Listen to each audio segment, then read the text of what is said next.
In 1968, the sport of ultimate was invented in Maplewood, New Jersey. Today, 50 years later and 600 miles west, we're here in Mason, Ohio for a spectacle that the sport's founding flicking fathers never could have imagined. 128 teams from 36 different countries are here in the Buckeye State for the 11th and largest ever edition of the World Ultimate Club Championships. It began last Saturday with a whopping 659 games on the schedule, and today there are only 3 games remaining. It's Championship Saturday at Worlds, and we begin with San Francisco's Revolver and Sydney, Australia's Colony here in the men's final. Gold medals at stake as we kick off a World Championship triple header. We welcome you inside the wall-to-wall soccer park in Mason. No one expected to be indoors, but weather has brought us inside and it has created an unprecedented situation, and we're about to see how it all unfolds. Revolver and Colony to 15 for a gold medal. Alongside Ian Toner, I am Evan Lepler. It is a privilege to be with you. Revolver has been here before. They won the World Championship in 2010 and 2014. Colony has been shooting for this moment, but no one expected we'd be indoors in these bizarre circumstances. A golden opportunity for the Aussies to come at the Kings, battle the legacy that Revolver is trying to cement and has been working to cement for this last decade. Revolver comes in confident. They have not lost all tournament long. They are the #1 seed. Colony slipped up against GOAT, but this run through bracket play in the quarters, Universe Point win over Raleigh Ring of Fire, and in the semis, the game that was split up, half outside, half inside, they held off double wide to advance to this magical moment. Well, Colony's gotten better as this tournament has progressed, and I think those tight matchups have given them mettle and reserve to persevere. Colony won the toss, chose offense. Revolver, without thinking about it too much because there's no wind whatsoever, chose to start in the end zone to our left. San Francisco in their gold jerseys and Colony in the black. The Australian team finished 4th in Lecco 4 years ago. They finished 6th in Prague 8 years ago. And this is without question the strongest roster they've ever had. And the gold medal game is underway. On offense for Australia, the captain, Tom Tullett, receives the opening pass, picked up by Julian Childs-Walker. Mark Evans has had a huge tournament, leading Colony in assists. But Ian, I think we both realize that if Colony is going to win this game and dethrone the champs, Jimmy Mickle and Chris Kocher, 2 American World Game stars, are going to be a huge factor. First deep shot of the game, Mickle too far in front of Evans. Well, the Colony offense working smoothly on those first few points, first few throws. I think that's just a simple case of mixed execution on Mickle's part. Eli Kearns picks up the disc for Revolver. Some intelligent switching there on the downfield cutting out of the stack by Mark Evans. Near the sideline, just barely toe-tapping it in, Christian Johnson. Chris Kocher may have initially called him out. There are no observers, no referees, game advisors, and now they've ruled him out of bounds. So Revolver 0 for 1 on break chances early, and Colony with great field position.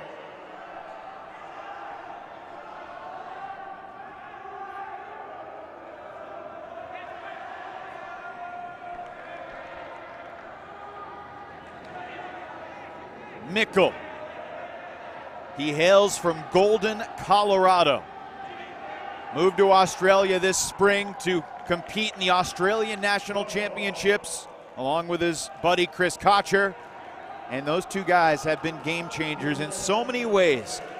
They already had a culture of winning in Sydney, but adding 2 world-class players like Mickle and Kocher have elevated their expectations to an unforeseen level. But goodness gracious, that's 2 turnovers for Colony in the opening point. No wind in this venue, it's nerves right now, Ian. A little sloppier than I think both of us expected. And you talk about the American pickups. These guys have gone about this the right way. They didn't just join the team for the World Championship tournament itself. That's the 4th turnover of the opening point. Too deep, intended for Cohen.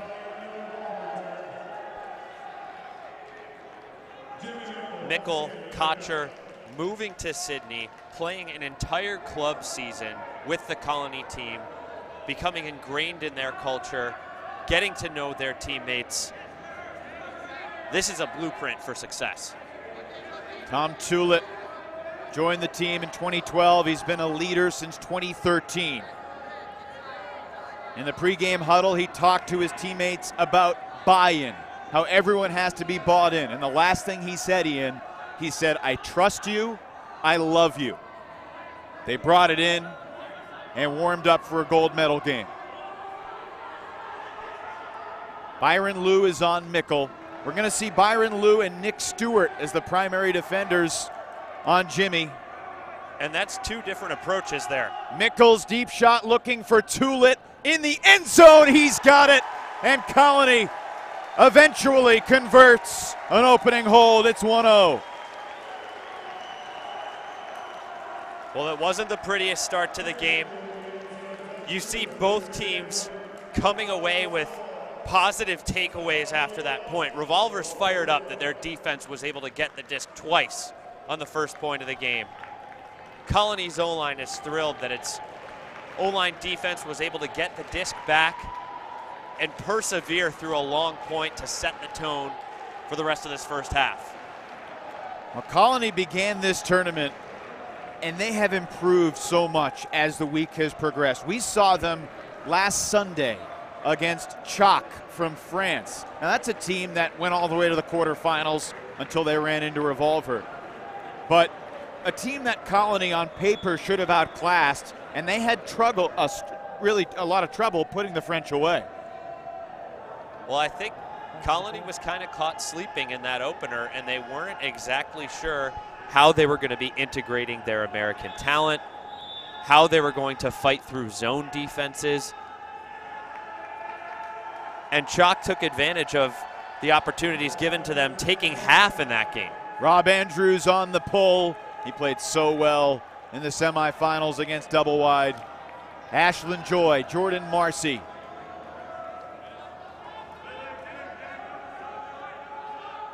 George Stubbs has been dealing with a hamstring throughout the tournament, but he's back out there in the gold medal game. Downfield, it's Joel Schlockett being chased by Mark Wee.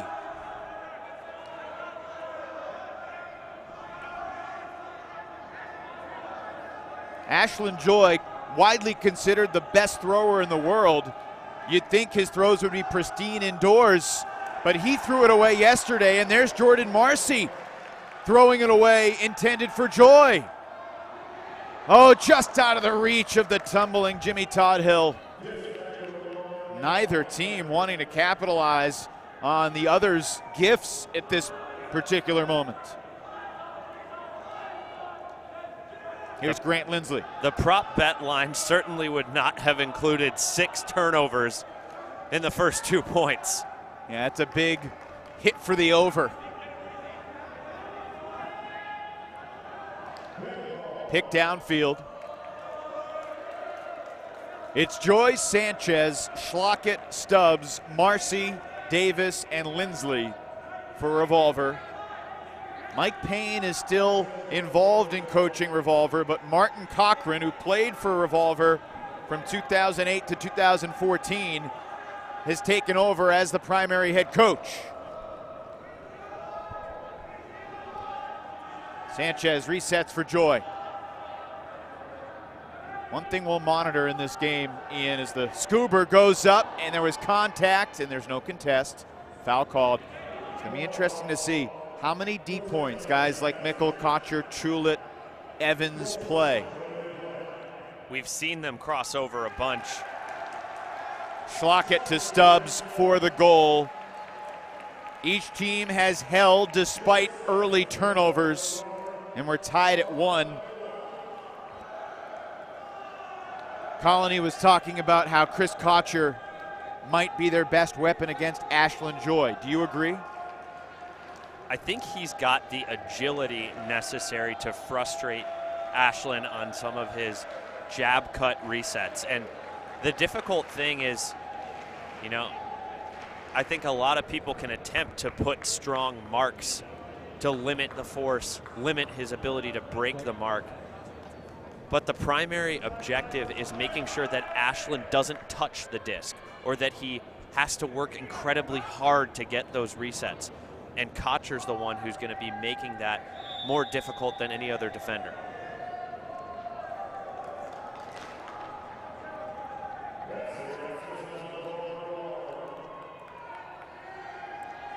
Second offensive point of the game. We'll keep track for you how many of the points Mickle, Kocher, Tulit, some of the other key Colony players are out there. Colony is without Dan Petrov, who got hurt in the double wide game yesterday, and Ben Sutas hasn't played since the GOAT game. And there's a layout D. Tremendous effort from Sawyer Thompson. Second-year Revolver player. Long-time O-line stalwart Cassidy Rasmussen picking up the disc here with the chance to break.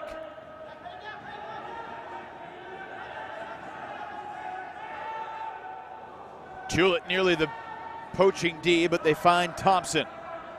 Lefty out of Brown. Sneaks it up the line for Kevin Cox. And is this coming back?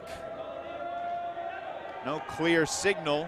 Kocher and Rasmussen conversing in the middle of the field. We're playing on turf, indoors. If a throw hits the ceiling, Ian, both teams have agreed it will go back to the thrower.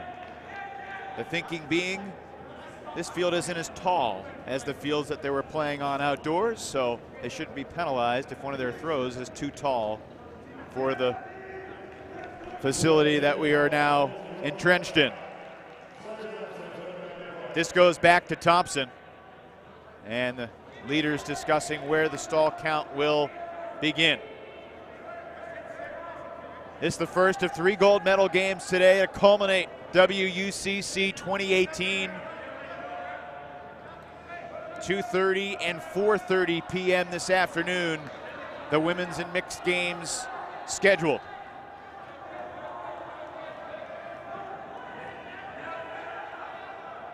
Lucas Dahlman needs a reset. And we've seen a couple different forces on this same point from the Colony defense. Dahlman gets back inbounds where he ran out.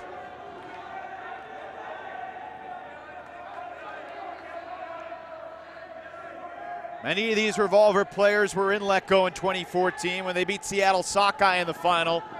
But it's Mark Lynn, a Revolver rookie, who picks up the assist on the game's first break to Kevin Cox.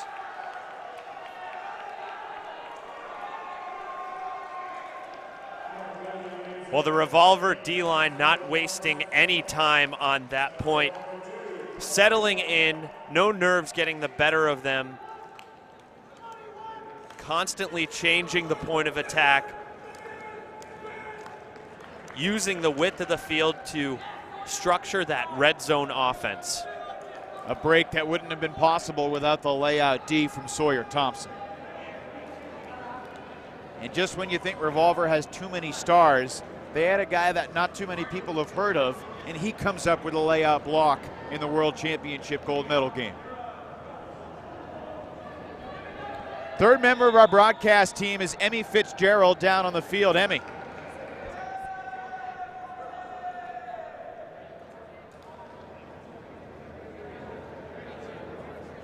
That incredible layout block. He actually played mixed before coming over to Revolver, playing with the Polar Bears out of the San Francisco area, and is a now very valuable member of the D-line. Also instrumental to the resurgence of the Brownie in Motion Collegiate Ultimate program, a team that surprised many with their regional championship this year and has loads of young talent for years to come. Chris Kocher sending Mickle 3 Revolver defenders in the area. It doesn't matter. Mickle comes up with it between them all. Shy of the end zone though. Mickle gets the reset for Chulit. And Mickle stumbles on the turf, and he may have taken the attention away from Alec Shepherd. There was a call though, and it's a pick. So Colony has not scored yet. Well, like you teased earlier, Evan, we're seeing the different matchups that Jimmy Mickle is going to face in this game. Byron Liu's going to be more of a harassing dump defender, agile in his shorts every time he tries to make a dump cut. But I do think Mickle has the downfield advantage. The other matchup he's going to be facing is Nick Stewart, another huge body who's going to be able to match up with him a little better in those downfield lanes, limiting those deep looks.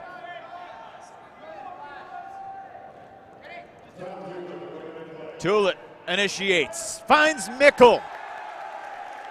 The first Colony goal was Mickle to Tulit. The second one, Tulit to Mickle. We're tied 2-2.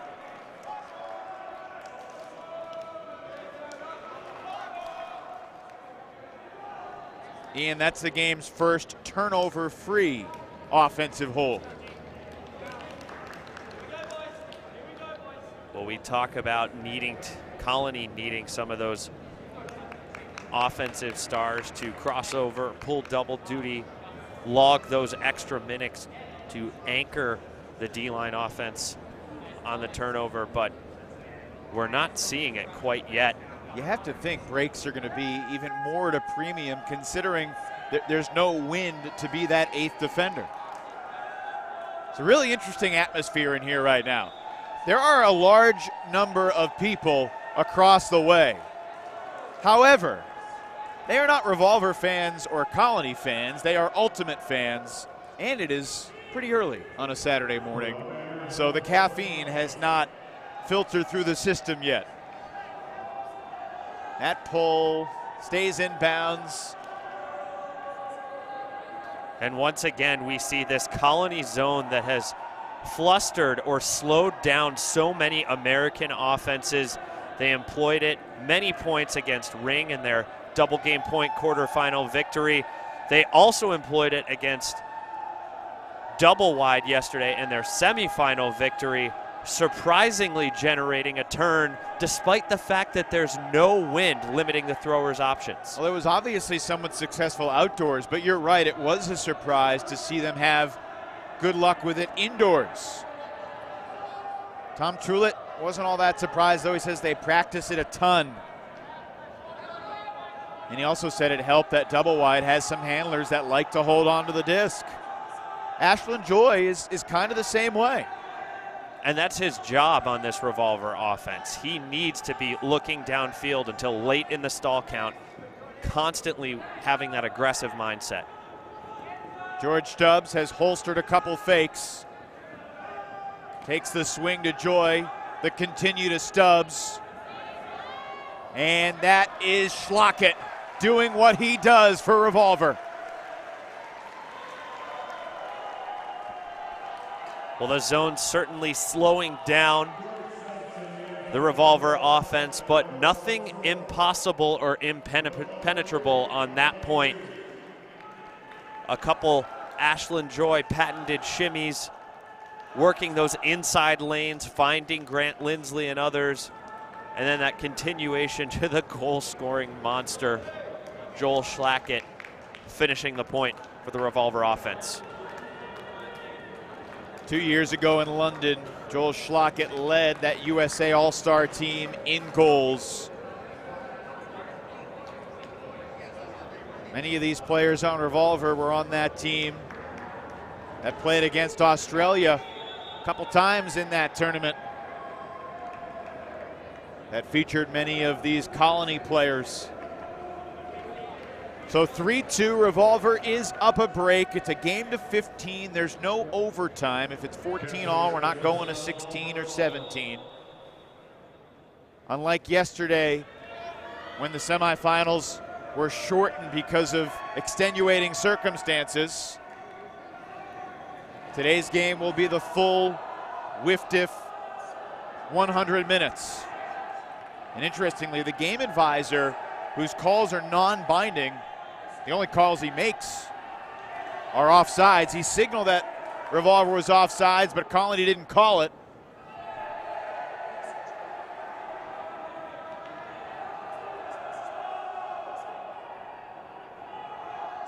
Just from these first 5-6 points, Ian, it feels like Chulit, Mikkel, Kocher are going to do the heavy lifting for Colony. Of course, that's no surprise. Maybe even more heavy than otherwise. Although this is Evans looking for Shepherd, and he makes the one-handed grab in the back of the end zone for Colony. What a tournament Alec Shepherd has had, number 99, tracking down discs in the end zone. 18th goal of the tournament for Alec Shepherd, and you see his breakaway separation speed on display just as the offense was getting clammed up in the shadow of its own goal line. Mark Evans finding one of his favorite targets. We can't tell you how many all-alone, clap-catch, single-handed goals he's had without pressure. And sure, that's a testament to the throwers servicing to them, but it's also a testament to Shepherd's timing and separation. Also the 29th assist of the tournament for Mark Evans, who played college ultimate in the USA at UNC Wilmington. Jimmy Mikkel and Mark Evans each now have 29 assists. Chris Kocher, the next on the team, with 15. Tom Chulit with 10.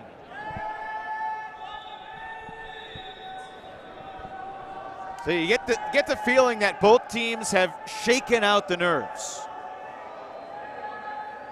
We had a grand total of 7 turnovers on the game's first 3 points, none on the last 3.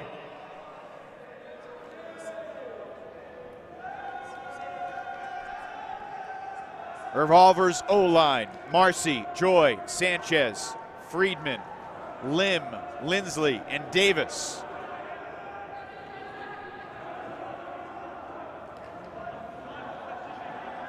Big bluff on the backhand from Sanchez. Pivoting against WUCC, finally gets rid of it. Antoine Davis played primarily defense in his rookie season with Revolver last year. Here's Lindsley taking the shot. Friedman running away from the defense.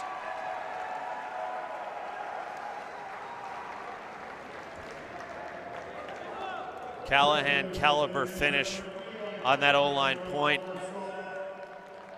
The Callahan winner from Oregon, Eli Friedman, who also played a lot of defense last year, getting some great O-line reps this season, stretching in that deep space. Great service from Grant Lindsley, who, interestingly enough, showed up at this tournament a day removed from an outdoor leadership retreat. Yeah, he was in Wyoming for basically a month, living in the wilderness, leading a group of kids camping, exploring nature. Of course, Grant Lindsley is not unfamiliar to the isolation of the wilderness. He spent a good 6 months living by himself in a cave. It's completely true after studying at a Buddhist monastery in Thailand. He is one of the most interesting characters in Ultimate, and he's also one of the best players in the world. It's amazing. We were watching him in warm-ups. Despite how much time he spent away from training, navigating the wilderness, his first 3 steps are still unparalleled. And he carries himself on the field confident and intense, but very zen. He's not going to be overwhelmed by the moment. And collision there between Lou and Mikkel. A lot of forearms going back and forth before they set up that initiation cut. First person out there to check on Mikkel is Revolver's Lucas Dahlman, and this indoor facility has become as quiet as possible.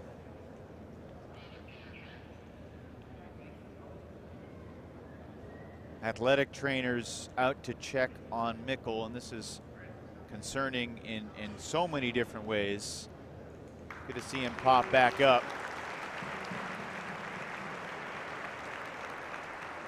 Byron Liu and Jimmy Mickle have battled many times. They're both going to come off the field right here. Former co-captains of the men's under 23 squad back in Toronto in 2013. Liu's drawn that matchup for years now that he's been a greater fixture on Revolver. John McNaughton onto the field for Colony. Without Mickle out there, will the Aussies have any issues? Still have Kocher and Chulet.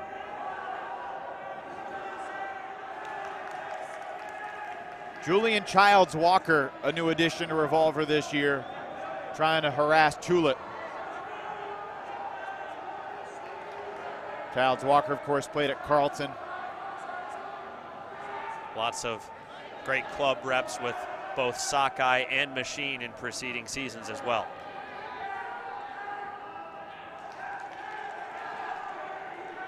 Kocher runs it down.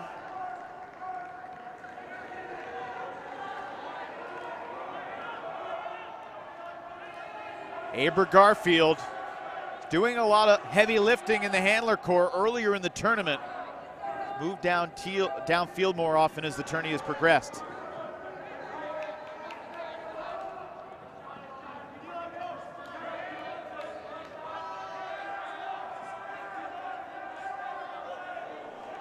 Childs Walker slapped at the disc. Chulet throws into traffic, and it's caught.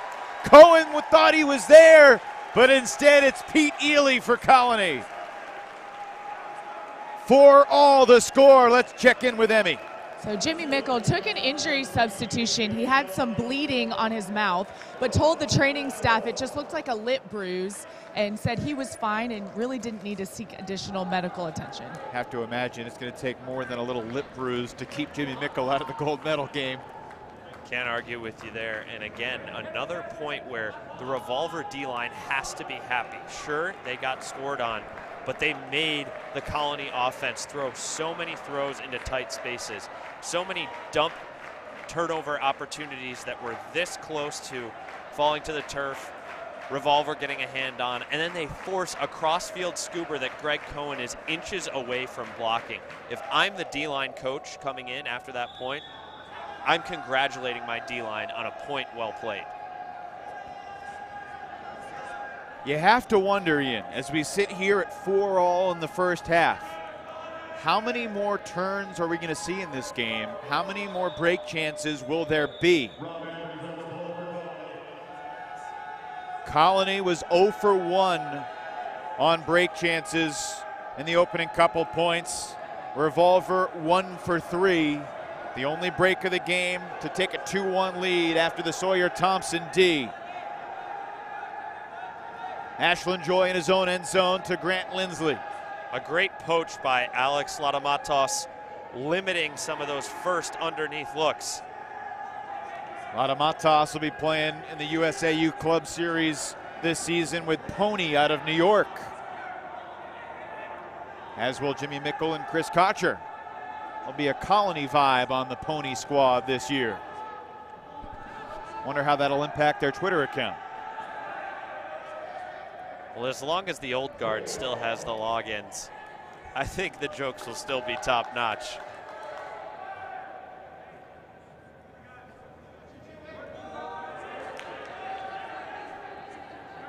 Through the years, Revolver has set the standard with offensive spacing. What have you seen from them this week and so far today? I think we're seeing their preference to keep the disc over here as close to the sideline as possible to open up those inside break windows. And that's the kind of isolation and spacing that is so difficult to defend and creates high percentage break looks for your offense. Of course, this is the first year in a very long time that Revolver has not had Bo Kittredge on the roster. One of the great players in the sport. He's taken a much smaller role the past couple of seasons. Chatting with Revolver coach Mike Payne, he feels that they've had better disc movement so far this year without Bo on offense, because in the past, Revolver would typically just take the free 20-yard under to Bo. Folks were so afraid of his deep speed, but it clogged things up deep. Now it's a little more fluid for everyone as Lindsley gets the goal to give Revolver a 5-4 lead. And Revolver still has other cutters that it can put on that O-line to serve the same purpose that Bo Kittredge did in his most recent seasons with Revolver. Someone like Simon Higgins comes to mind with the same speed and matchup commanding potential. As we get a look at this Colony O-line stepping back out onto the field, Jimmy Mickle is back out there. Great to see him able to contribute. Be interesting to see if he starts to play some deep points. He has not so far. Colony was down a couple breaks against Ring of Fire, came back in that game, got off to a good start. They were leading double wide 7-5 when play was stopped because of lightning yesterday in the semifinals. About 7-8 hours later, they picked that game back up, got broken. Double wide tied the game, but on the final point of the 20-minute extension, Colony scored to wrap up the semifinals victory. Nickel, he looks all right. That throw is low and it's incomplete. And he was off balance when he released that. A little slip as he went to the ground, and then that turnaround just a little quicker, didn't quite have his footing on the release. He knew it as soon as that disc left his hand. Revolver 1 of 3 on break chances so far. This is their 4th opportunity. Cassidy Rasmussen picks up, initiates with Kocher on the mark. Here's Nathan White. And here's a not so hot take, but debatably hot take. Hold that thought as Rasmussen's shot goes up. Stewart and Mickle near the sideline, and Mickle makes sure it doesn't come back. I think Nathan White is in the conversation, not based strictly on his accomplishments, because there are other players who have accumulated more medals. I think he's in the conversation for best player in the world right now. That's a hot take, especially with the players on the field in this game. Ashland Joy, Jimmy Mickle, Chris Kocher, Nick Stewart. I think his that will generate some conversation elsewhere in the world, I have a hunch. I think his all-around capabilities, he's so incredibly fundamentally sound defensively. Evans had it hand blocked partially by Cox, and then it was intercepted, and a foul was called, and Cox in disbelief. Well, the way that disc carried after whatever contact occurred made it seem to me that the disc was out of Evans's hand before any contact occurred. But let's see if we can get another look on that.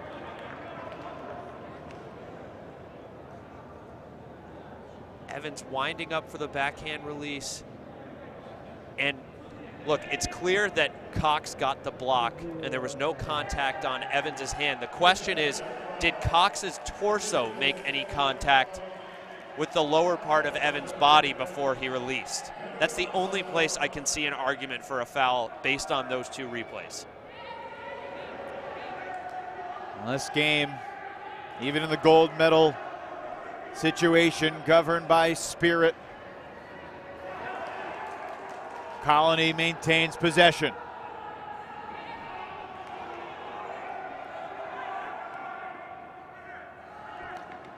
Chris Kocher to Ely. Julett frustrated. He was open for a continuation, but Ely had already looked for his reset. This is Denyer. Takes the deep shot, and that had no chance. Second turn of the point for the Aussies. And that disc didn't land in bounds. I think Dahlman's going to be able to walk that one all the way back up to the point of release those same third shots so difficult and so punishing if you're not able to bend them back in bounds. And we've seen Paul Denyer make a lot of plays in this tournament. With that said, do you think he needs, oh goodness, that is nearly a Callahan on the dump to White. Goodness, Denyer, leave your feet, man. Evans flips it to Chulet. Revolver now just 1 of 5 on break chances. Colony has opened the door for a Revolver surge. And the San Francisco champs have not fought through it. It's 5-all. And look, I'll be the first person to say, coming into this game, the deciding factors that I felt after the Revolver O-line turns it over, the Colony D-line offense will not be able to deal with Revolver O-line's defense. Additionally, I thought the Revolver D-line offense was going to be ruthless to a level that Colony just hadn't experienced so far this tournament, but I haven't seen that in this first half from the Revolver D-line offense. It's just simple execution errors, giving the disc back. I don't know if the reigning world champions are out of sorts, but it's surprising to me and still keeping the door open for Colony. 10 points so far in the game. We've seen 11 turnovers. 5 for Revolver, 6 for Colony.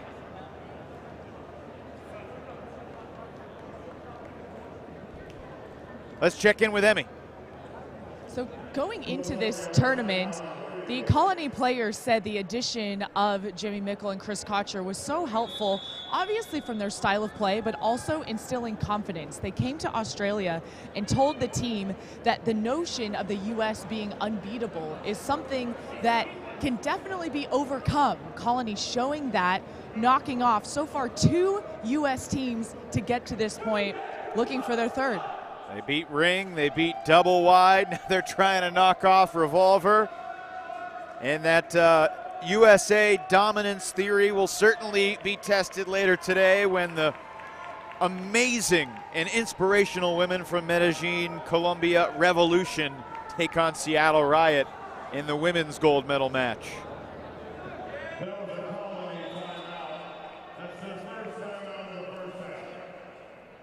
Timeout was called after the goal that tied it at 5.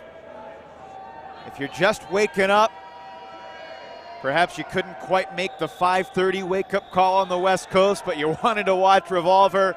It's a privilege to be here. We're indoors at the wall-to-wall soccer park.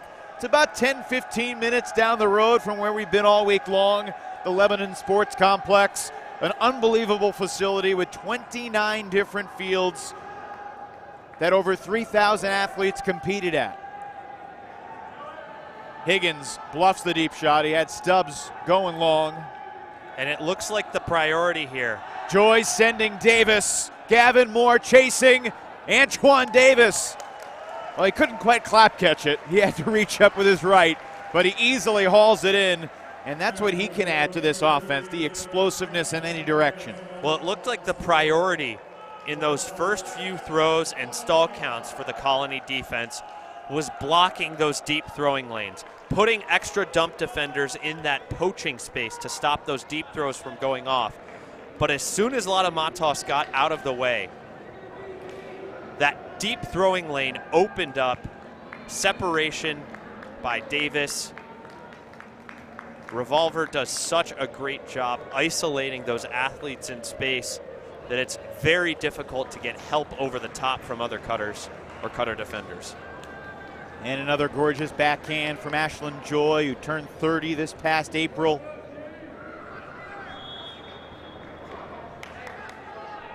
Remember a couple years ago when he took the club season off, he was a Revolver practice player, entrenched in medical school, couldn't quite make the full-time commitment. He returned, it was like he never left. Revolver was offsides there. Again, Colony does not call for it. Kocher, and that was foot blocked. John Stubbs, his first impact as a member of this Revolver squad. George's younger brother. They both won the Callahan for Harvard. A lot of people thought it was unfair that they got John Stubbs to join the program this year.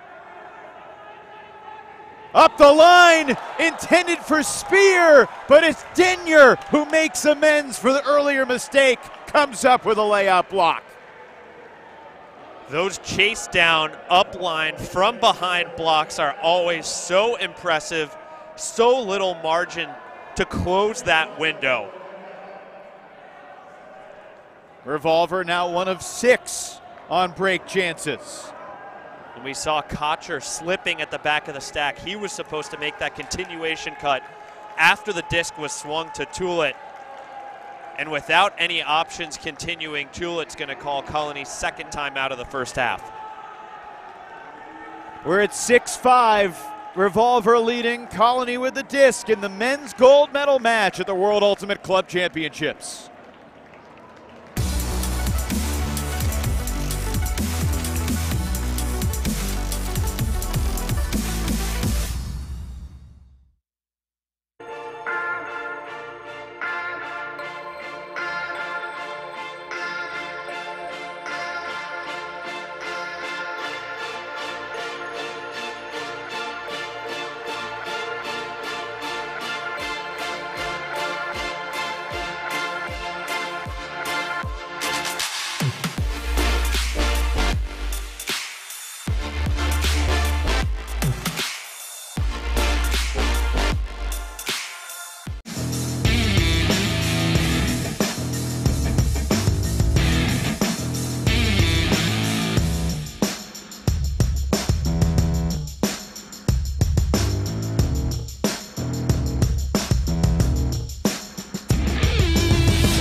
Disc is live, just tapped back into play. Colony out of the timeout, looking for the equalizer to make it 6-all.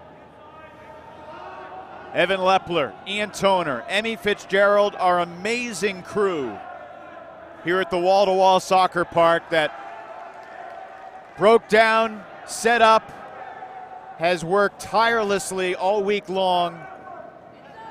Unreasonable hours to bring Ultimate to you around the world. Tullett breaks the mark to Kocher. John Stubbs active on the mark. He's got 1D already on this point. Mickle to Tullett. That duo delivers again for Colony. Revolver, Ian, is now 1 for 6 on break chances. If they can't stay perfect on offense, they will be thinking a lot about the missed opportunities from the first half of the first half. Well, no doubt about it, and a big part of their defense has to orient itself around the matchups that it puts on Mickle, on Tullett, on Evans, on Kocher. And we talked with the Revolver coaches before this game, as we've mentioned before, they're going to constantly change the matchups that Mickle faces every point. But so far, from what I've seen here in this first half, I really think Revolver would be smarter to just lock in and keep Nick Stewart on Mickle for the rest of the game. He's done more to limit that deep cutting ability, limit his ability even to function as a release valve coming underneath. I think he's done a better job than Byron Liu.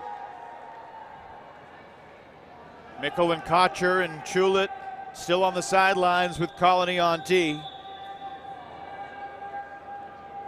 Colony leadership telling us that they always believed, even when they were down a couple breaks against Ring, when they were struggling against Chalk. They lost to Goat in a game that they couldn't break the Toronto team at all. 15-13 was the final, but they've still always believed that they were going to win. Ashland Joy, marked by Ladamatas.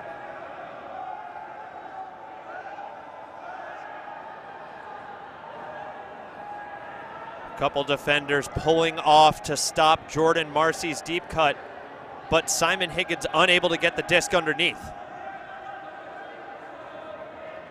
Joy to Friedman. Justin Lim going deep. He was poached off of. Here's Higgins, high throw. Lindsley tracks it down anyway. It looked like McNaughton was there, but at the last moment, Lindsley extended and accelerated to keep possession alive. The McNaughton had a play on that disc. Lindsley's speed prevailing. And then Lindsley, the calm and collected dime to the end zone for Justin Lim. He was going deep earlier. They couldn't find him. Now an easy open side cut. Look, if you've been listening to our broadcast this week, you've heard me complain about this a few times. Championship level defense protects the cone. That's the one area on the field that you have to defend. And you know that continuation cut is coming. Position your body so that the cutter has to go through you to get to that cone. Stay active on your toes, ready to go at a moment's notice. Just too easy a finish for the Revolver offense in a championship game. There's Nichols, the 25-year-old defender from Sydney who got beaten on that play. Lindsley back on the sideline. Only one break so far in this game when Mark Lynn passed it to Kevin Cox to make it 2-1.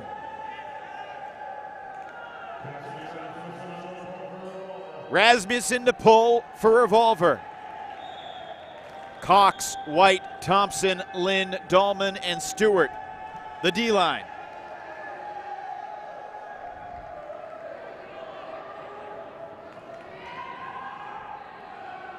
Nathan White's long arms trying to disrupt Tom Tullett.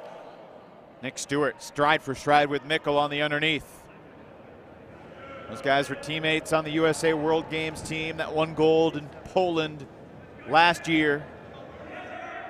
Chris Kocher, George Stubbs, Grant Lindsley also on that team.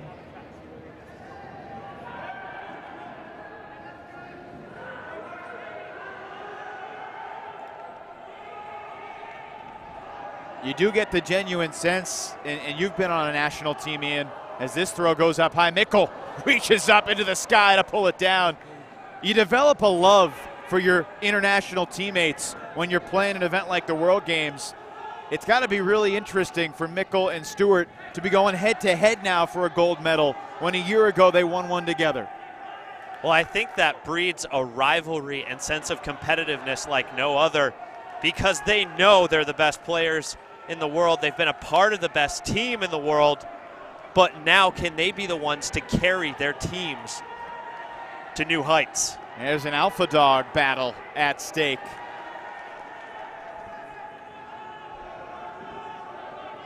Mickle sending Tullett. He has White beat, and the throw is inbounds.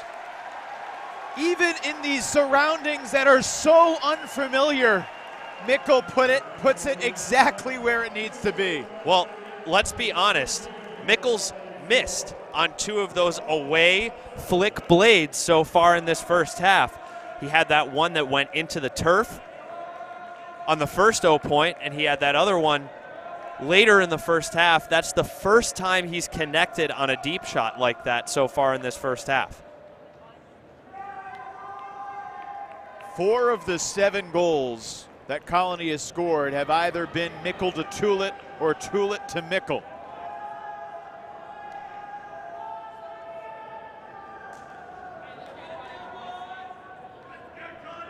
Eight of the last 10 points have been turnover free after we had 7 total turns on the first 3 points of the game.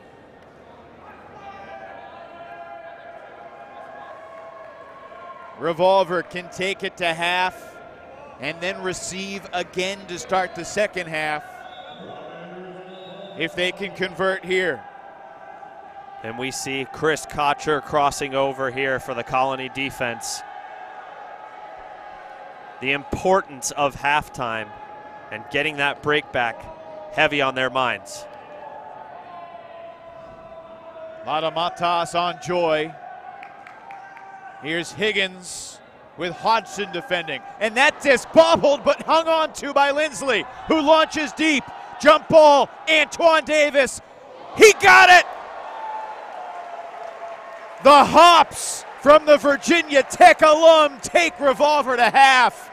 And you know, a couple times on that point, Colony thought they were going to get a chance to break.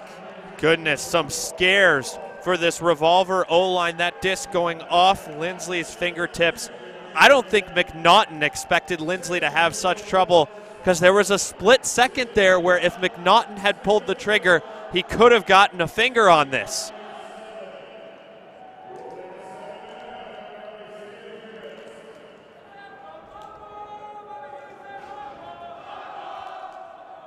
He had to be, what, 10 and a half, 11 feet in the air there?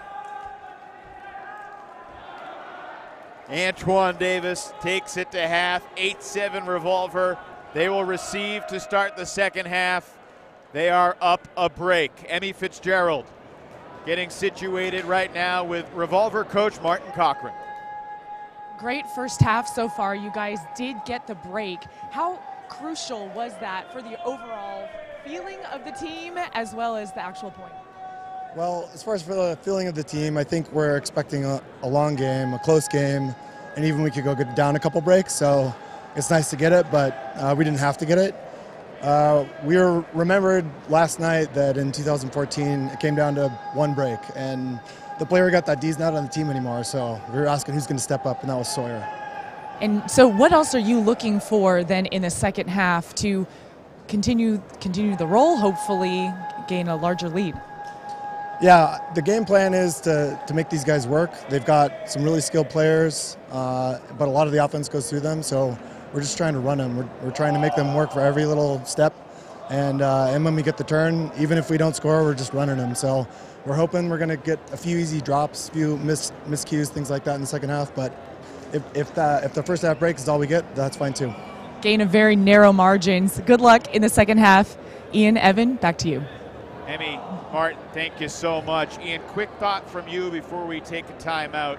8-7 Revolver.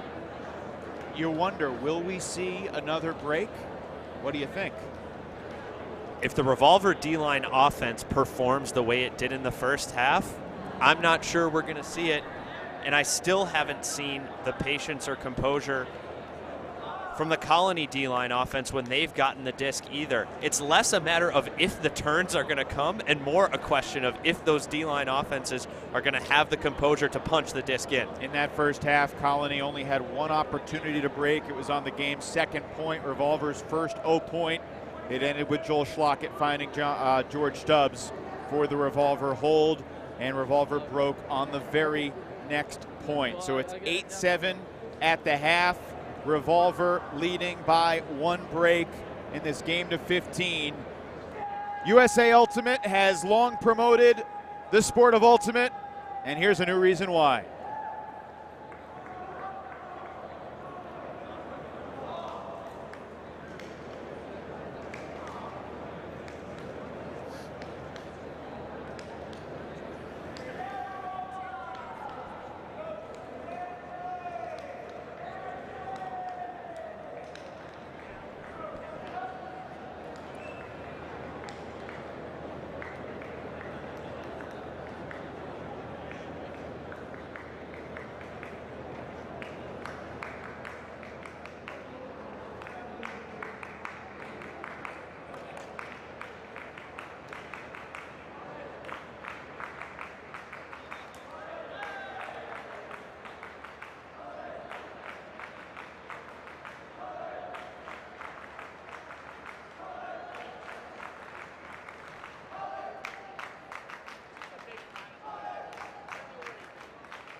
My name is Eileen Murray, and I am here volunteering as one of the leads for the Spirit of the Game group. The athletes all have this shared value system that they are playing under and striving for. The Spirit of the Game really creates this really great atmosphere of camaraderie. It's super important to the international community, especially going forward in these events. And so we've come on board to try to just help, explain, just watch, make sure people are doing well. And so helping people understand how do you really give people feedback that helps them as a team grow and learn how to incorporate Spirit of the Game in effective ways. After every game, there are always spirit circles where both teams come together, they go every other player, and they talk about the things that happened in the game, and then typically what happens after is they exchange gifts that are unique to their either city or country, also increase the camaraderie as an international ultimate community. So the game advisors are just here to help the athletes interpreting the rules, or if there's a particular question about anything that happens, it's really nice to have the objective person out there who you can confer with and ask, and really helpful to have them because it keeps the games going. The conversations have to stop, you have to make your point, and then you have to move on. People are being really respectful and working really hard at trying to make sure that disputes are taken care of very quickly and respectfully. Our use of the game advisors along with the player self-officiation is something that makes this sport super unique and really fun to play and watch.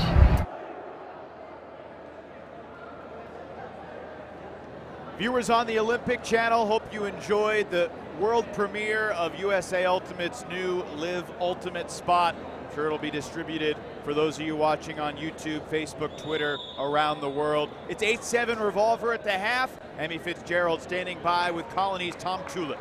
Tom Tullett, your team is known for a lot of culture, keeping loose in the half. What do you do to kind of balance that intensity and staying loose in this high-pressure scenario? I guess at halftime we generally play hacky sack. We're just kicking it around then. We cheer about stupid stuff like La Croix and all of that, sun safety, slip, slop, slap, all of that. We just try and not take it too seriously, keep the serious time for in the game, and yeah, that's about it. So what do you do to get that elusive break that is so crucial against a really tough team? It's all about buy-in for us on the D-line. Whatever we ask the boys to do, if they do it, we know that we're going to get the block. I think coming out of this half, we're going to look to really front all their cutters, try and force their handlers downfield. A little bit of an old school tactic, but hey, I think it'll work. Great. Good luck in the second half. Thank you very much. Evan, Ian, back to you. Emmy, thank you. We've played 15 points. We possibly have 14 more to go, maybe fewer. What's it going to take for Colony to get a D and punch it in? Well, I was really interested to hear Tullett's comment about forcing the Revolver handlers out. When you look at that offense, the Cutters do such a good job spacing themselves downfield that when they're all alone at stall 6, stall 7, the pressure is on Marcy and Joy to have that chemistry to get open at a moment's notice. If they're getting pushed downfield, that could be introducing a new opportunity to generate turnovers. Colony has come from behind in other games in this tournament. They did it against Chalk on Sunday morning. They did it again against Ring of Fire on Thursday in the quarterfinals. If they had not won that game, they would have at best finished 5th. Now they're guaranteed either gold or silver, and obviously we know which one they will prefer. Revolver on offense. Andrews launches the pull. The second half is underway.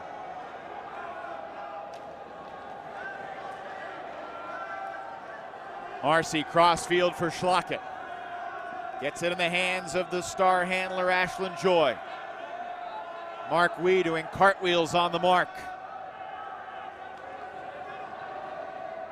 And a zony, junky look here, trying to slow down that initiation cutting from Revolver, clogging those big lanes that they traditionally like to open up for each other with better spacing. You think there's any chance we'll see Colony throw that zone on again, or are they strict matching up man the rest of the way?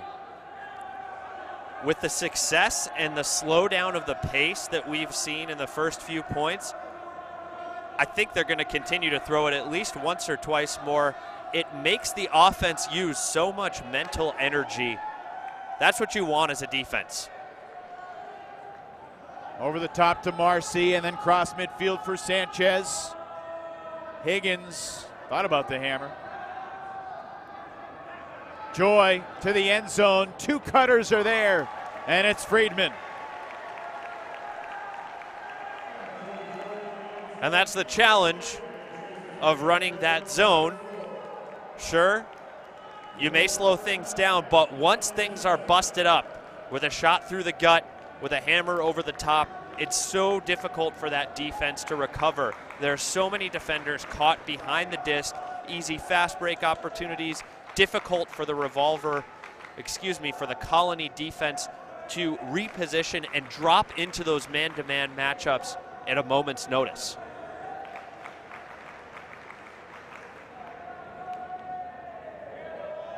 It's the second assist for Ashland Joy and the first multi-goal lead of the game for Revolver.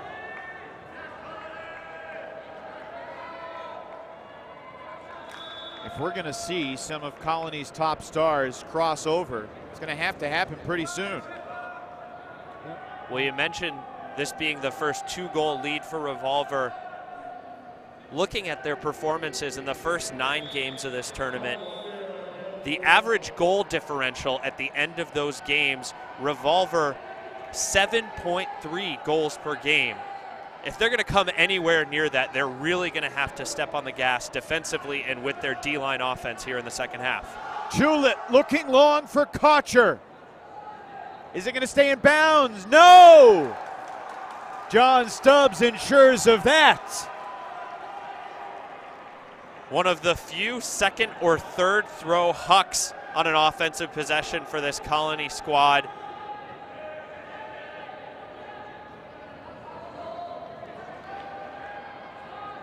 Horizontal look from Revolver off the turn. Eli Kearns, the D-line quarterback.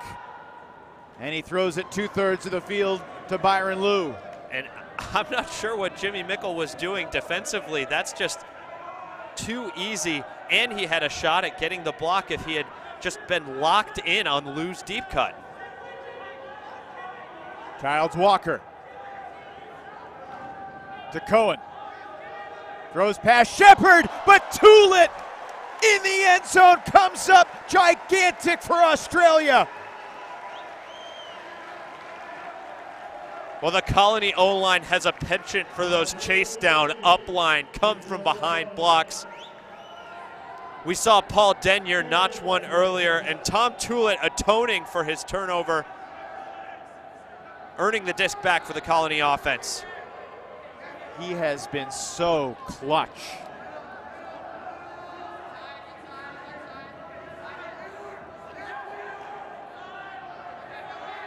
The chalk game, remember last Sunday? He had the layout catch block and then scoober to the end zone that changed the momentum in that game. Mickle bumped by Liu. Easy dish for Evans. Sacrificing yardage to get it back in Mickle's hands. Kocher. Evans. Tulit was calling for it. Childs Walker defending deep. And a stoppage. And this is a Mark Evans sweet spot, so to speak. About 25, 30 yards outside the end zone on a break sideline. He's got the opportunity and the capability to break the mark with a bladey shot to the opposing corner. We've seen him take those shots all weekend long. Mickle gets it back from Ely, blades it to Kocher, just shy of the goal line. Hammer, cross field, that'll work.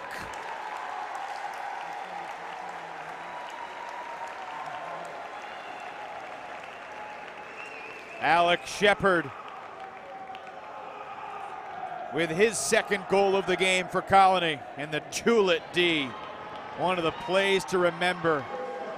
Absolutely, if Colony could come back. Hard to believe he's just weeks removed from dealing with a serious shoulder injury. He had some nerve damage that was preventing him from contributing to the team for several months in their run-up to the World Ultimate Club Championships. He couldn't even play in the Australian Ultimate Championships in their victory over Mammoth. 15-13 win over Brisbane's Mammoth in April, the finals of 2018 Aussie Nationals. I think when a lot of people around the world saw that score, and they already knew Colony was a top team, and they said, well, they got Kocher and Mickle, and they only won 15-13. How good are they going to be? Are they going to be able to beat Ring and Double Wide and Goat and Revolver? They've proven their mettle as a full team here in Ohio. But they will need 2 breaks to win. And Colony still trusting its traditional D-line here, trailing 9-8. No Kocher, no Evans, no Mickle, no Chulet crossing over. Harrison Revi wins the foot race downfield. It's Reese Stewart guarding Stubbs. Some handler poaches in the lanes, clogging those initial underneath cuts for the Revolver cutters.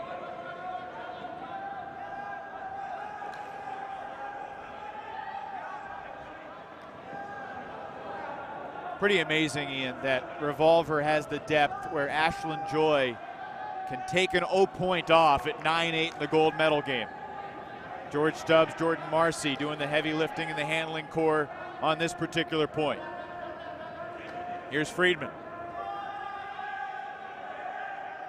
You see the patience from Revolver, the timing of their cuts. There's no urgency. There's an authoritativeness to the way they play, but they're not in a hurry to get the job done. Lindsley for Higgins. He adjusts, skies, and scores. And you see Lindsley is not happy with himself after that one, patting his chest, shaking his head. That's the second mid-range or kind of long-range deep shot we've seen from him that's hung a lot more than he wanted. That one was not on a rope. It was on a platter, and there was an opportunity for the defender to make a play.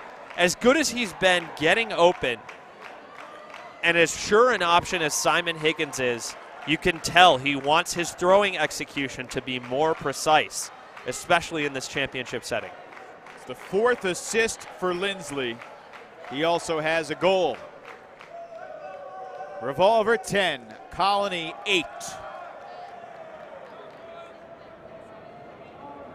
Every World Championship event has a different flavor. The World Ultimate Club Championships were first held back in 1989 in Cologne, Germany. This is the 11th rendition of WUCC, and Revolver trying to win it for the 3rd time. Let's quickly check in with Emmy Fitzgerald. Even though it's indoors, you wouldn't necessarily think that the conditions would play a factor, but it's actually pretty humid in here, and teams are using chalk on their hands so that they have a better grip on the disc. That's a great point, Emmy. Thanks so much. Colony right to left. Kocher takes the reset. And we've discussed at length how Colony's offense has evolved throughout the week. First half against Chalk, you hardly ever saw Mickle or Kocher in the backfield. As the week went on, they began to rely on that more and more.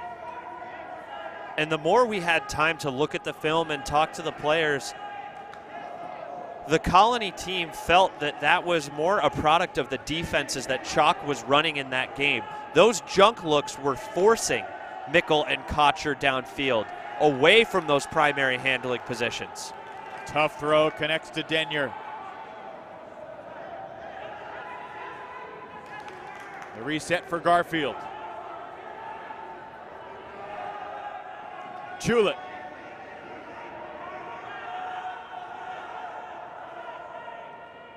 And again, I love this Stewart matchup on Mickle. Let's keep an eye on if he's actually involved in a scoring play. He's been making those release valve underneath cuts so difficult. High throw with a lot of sauce on it, held onto by Garfield. Mark Lynn on the mark. Garfield takes the shot, and Shepherd comes down with it again.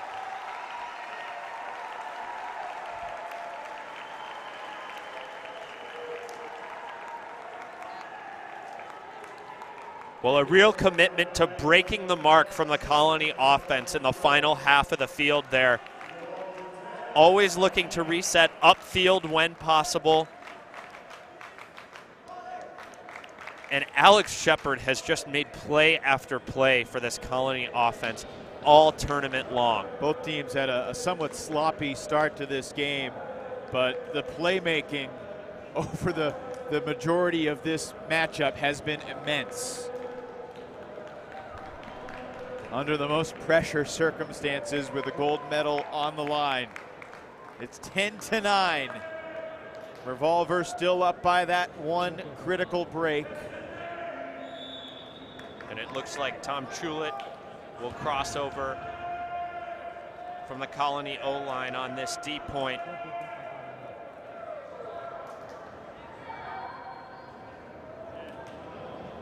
Well, we've seen what he can do as a defensive player. Plays bigger than his size.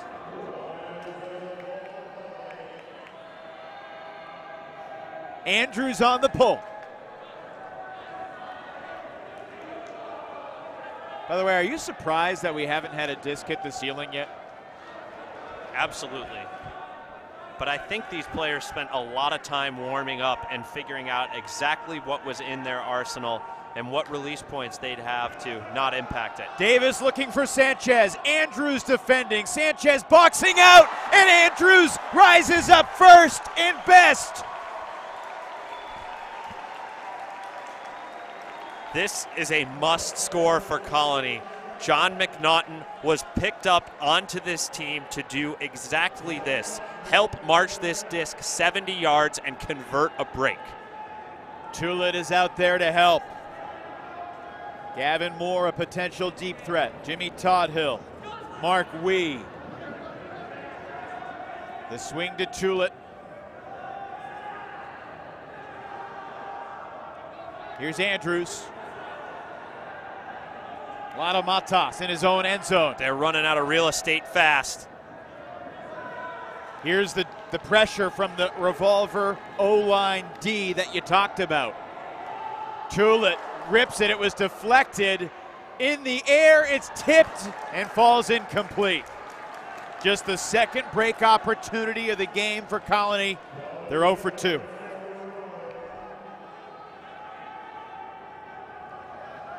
Lindsley open by 20 yards, in part, presumably because there was a pick. Lindsley's going to keep the disc. The defender catches up about 10 feet. And that's the O-line defense that we thought was going to be such a big difference maker, starting to make an appearance here in the second half. Among other things, it's what makes Revolver so great. Joy to Schlockett, and Revolver able to hold. Well, you saw Tullett so committed to punting and not turning the disc over in his own end zone. Revolver, just simple vertical stack offense after the turnover, marching that disc in. Second goal for Joel Schlockett. Also has an assist. Ashland Joy has had all 3 assists in the last 10 points. You know what this game needs? It needs a Joel Schlockett body slam. I know Dylan Freechild isn't here, but that's the kind of intensity that this second half is building and bubbling up to. For those not initiated in the term, can you elaborate on exactly what constitutes a Joel Schlockett body slam? World Championship game, gold medal on the line in London. An offensive point in the balance. Dylan Freechild congratulating his teammate, running at him at full speed for a chest bump and just taking him to the turf.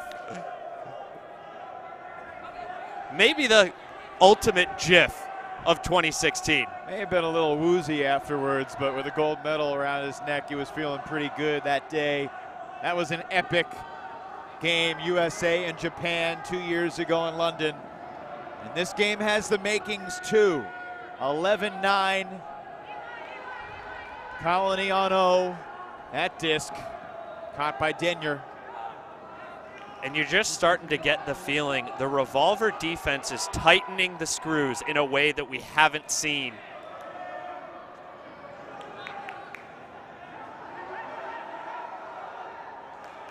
Flick blading across field for Kocher.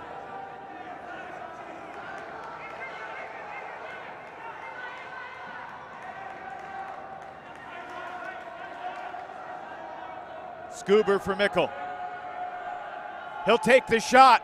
Denyer deep again.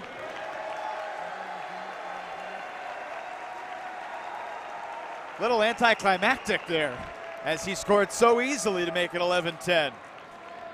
Well, after some early deep flick blade turnovers, the Colony offense is finding a rhythm with that look as Mickle gets more and more comfortable. I think Denyer was all alone because that throw was such an aggressive and debilitating break throw. Very little chance the defender has when that disc is going up the break side at such speed, not hanging to give any opportunity to make a play. What a game Paul Denyer has had. He's a veteran, 34 years old, playing in his 4th WUCC. Started playing Ultimate in Finland when he was an exchange student there, and he's been playing ever since. And he's come up gigantic, both on defense and there on offense.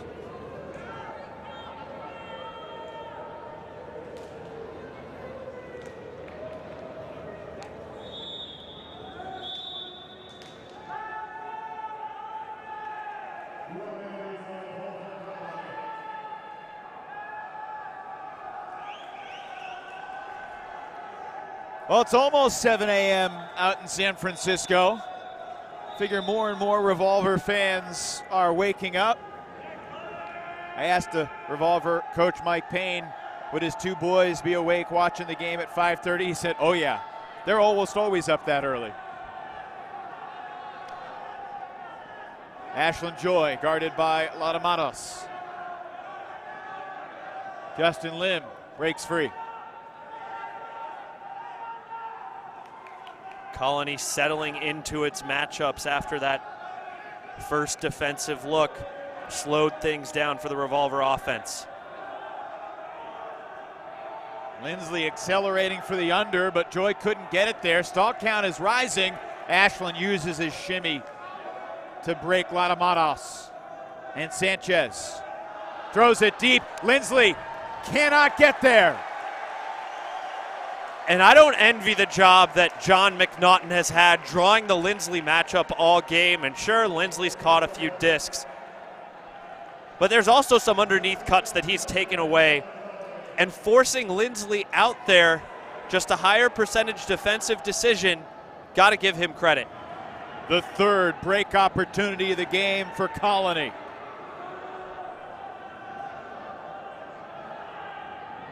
Chris Kocher, of course, switching over for this deep point. Here's McNaughton. Unmarked, he thought about the deep shot. Lazily flicks it forward. Gavin Moore over to Jimmy Todd Hill.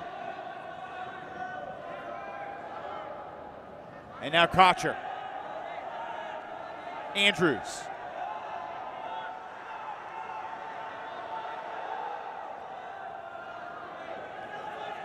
Jimmy Todd Hill, the only Colony veteran to play with Colony.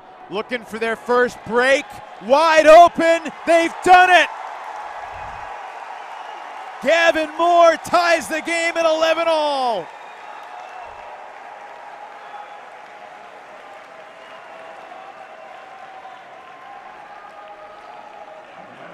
I continue to be astounded by the way the Colony depth steps up deeper and deeper and deeper into the championship bracket.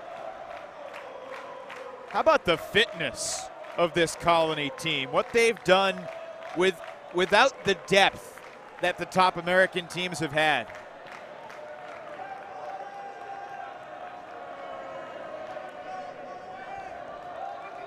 A testament to the training and programming that Tom Tullett, Mark Evans, and company have instituted in this team's build-up to the World Championships. They've been aiming for this moment for a long, long time. Let's check in with Emmy. So it's very interesting. In the Southeast, there's something called an idle sky, and that is where a fan will go up to a player like Jimmy Mickle and say, Jimmy, will you get down on your knees and I'm going to sky over you? He's the only one that has been ever asked to do that on this Colony team. Maybe there'll be some more players asking for that idle sky. Wow. It certainly would change the lives of these players to win this game. It's a game to 4 right now, Ian Toner. Revolver on offense. Joy takes the shot. Friedman and Davis both going. It's Davis again. Rising up for Revolver. Well, that's why Ashland Joy is widely regarded as the best thrower in the game, the most consistent and reliable and accurate central handler for any offense. There were other defenders in the area, but the curvature of that flight path coming down to a point where only Davis would be able to attack it at its apex.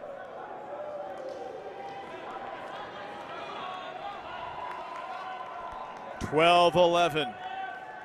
One break apiece. Colony knows it's going to have to break again.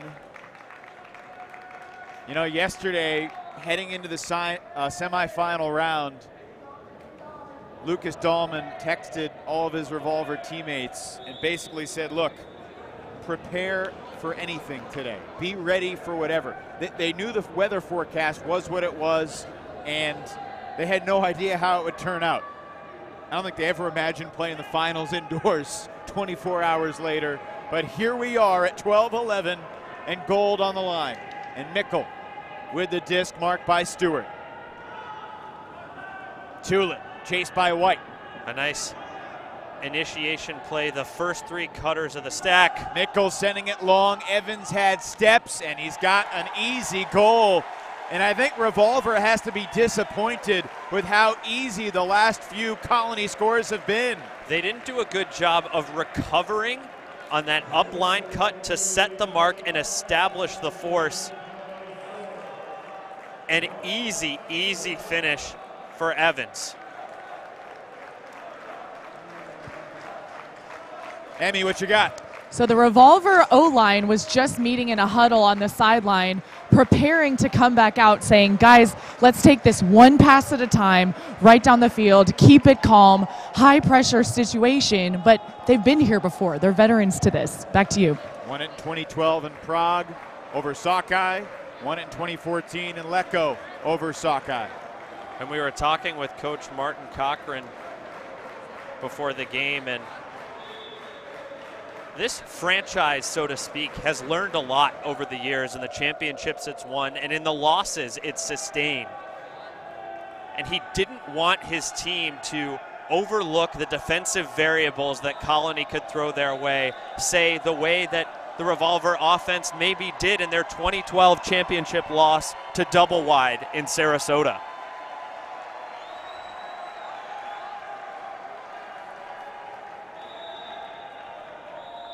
Well, now's the time where we're starting to see it. Mark Evans and Tom Chulet crossing over from the Colony offensive line. Marcy catches the pull, leads Ashland Joy. Chulet on the mark.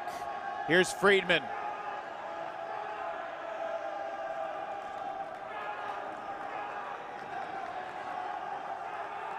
Higgins back to Marcy. Schlockett. You see him wiping off his hands and the disc there, talking about that humidity those players are experiencing. Yeah, the massive number of people in this field house have certainly risen that number. Smooth offense from Revolver. Joel Schlockett from Jordan Marcy.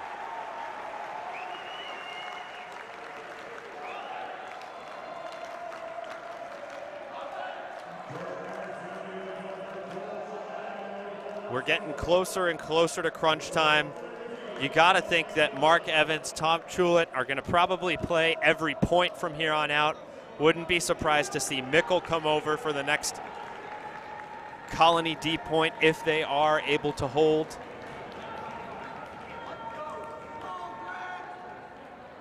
Schlockett, 2 goals here in the second half, 3 in the game overall for Revolver.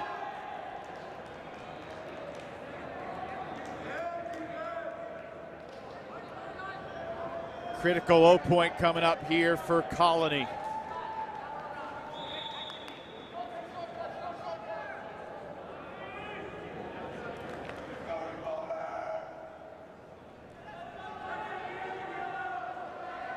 That disc nearly skimming the underneath side of the rafters, but did not hit the ceiling. Mickle's going deep. Tulit takes the under to Kocher.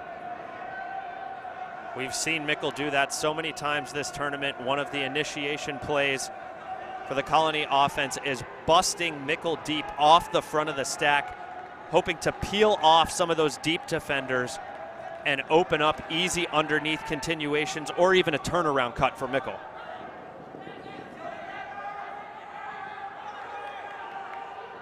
Oh, Tulit and Mickle nearly colliding in pursuit of the same disc. Looks like Lou called a pick, but the disc is going to stay in Tulit's hands.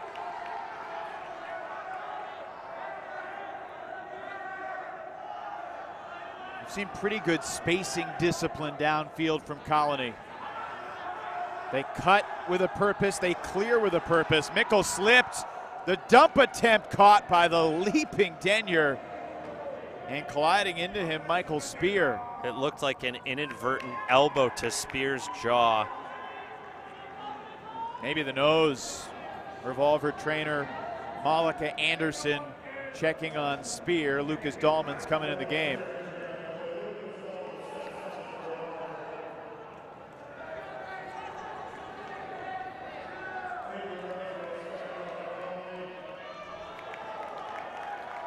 John McNaughton stepping on. Replaced Aber Garfield. So one sub aside after the injury. Colony sacrifices yards for Shepherd. Deep shot intended for Mickle. Might be too far, and it is.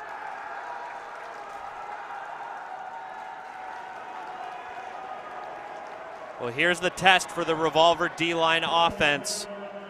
Can they improve their efficiency? That's just the third Colony turnover in the second half.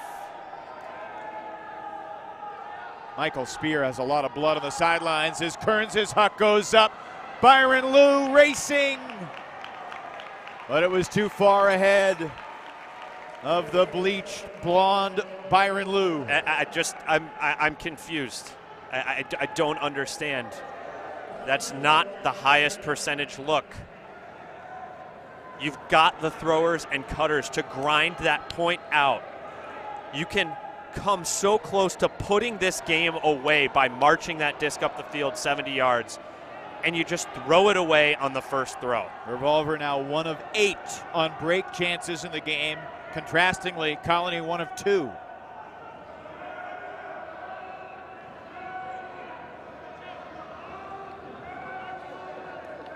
That disc was blocked on the sideline by Stubbs, who just got his 3rd block of the game. Welcome to Revolver, John Stubbs. I think you may get your contract extended for next year if Revolver can afford you. Is he the Boogie Cousins pickup? He's way better than Boogie. Kearns, oh, that was fortunate to find Stubbs' hand. Cohen on the brink of the end zone. Timeout called by Lucas Dahlman. Goodness, scary moments for this Revolver D-line offense. I know the stall count was rising, but that's another low percentage look. When the game is on the line, you can put things away. Fortunately, they've got playmakers there to bail them out. Excellent decision to call this timeout and regroup with the offense. Check out the D from Stubbs. And then saving possession. I don't think he's doing enough to put this team on his back. I mean, he's put a team on his back before. Everyone remembers Harvard's run to the finals at College Nationals a couple years back. John Stubbs in his first big tournament as a member of the team, showing he more than belongs. Let's check in with Emmy. Well, Michael Spear went out of the game on an injury substitution. The medical staff is currently assessing. He has had a lot of blood from his nose, so no diagnosis yet so far, but they are checking in, and he's still under that assessment. Back to you. Emmy, thanks. Certainly feel for Michael Spear. He's out on the field 13-12 in a gold medal game at the World Championships, and now he's rendered to the sideline to watch his team try to pull it off. Dahlman has Kearns isolated closest to him. Byron Liu is the reset. Liu up the line. Kearns sees a poach, and now they get it to Eli. Childs Walker takes the easy reset. Dahlman racing up the line. Smart switch there from Chulit, but it opens up a gap in the middle of the defense, and Greg Cohen is there for the goal.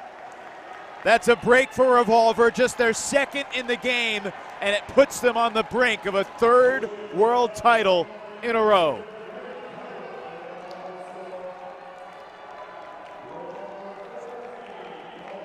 Can't say enough about the effort from John Stubbs. Such a gamble to lay out on the mark, but he trusted his instincts, reminiscent of the 2010 or 2011 USA Ultimate Club Championship final when John Levy laid out on the mark to stop Matt Rebholz's first upfield throw of the game. It's a great call, Ian. So Revolver now 2 for 9 on break chances, and Colony needs to score here and then register back-to-back breaks. The final 3 points of the game to change the result. Revolver has been such an amazing totem of consistency. You think about their run since 2010. They won Worlds, they won Nationals, they won Nationals again in 2011. They won Worlds representing USA in 2012. They won Nationals in 2013 after getting knocked off by double wide in 2012. 2014 they won Worlds again, couldn't pull off the double peak, upset by Goat in the quarterfinals, but then won it again in 2015. 2016 lost that Universe Point Classic to Ironside, bounced back again to win it in 2017. So this is looking for their 4th world title. Deep shot goes up, Stewart sizes it up, deflects it, and Dahlman intercepts. Revolver could take it right here. Last prayer defensively for Colony. Mark Lynn in his first tournament with Revolver. And Dahlman calls timeout again. 14-12, Revolver leads. Such a calming presence Dahlman has been for this Revolver D-line offense. The second timeout he's called in the red zone. Championship on the doorstep.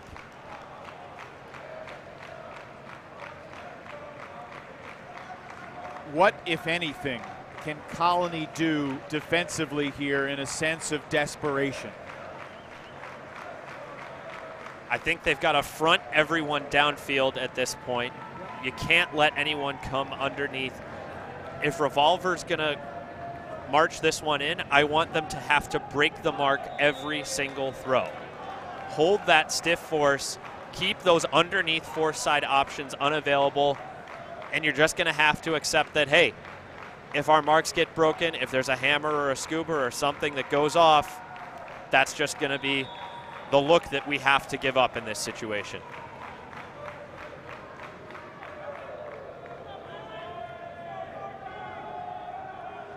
Revolver has 5 USA Ultimate National titles and is on the brink of their 3rd WUCC title, their 4th World Championship if you count 2012 in Sakai.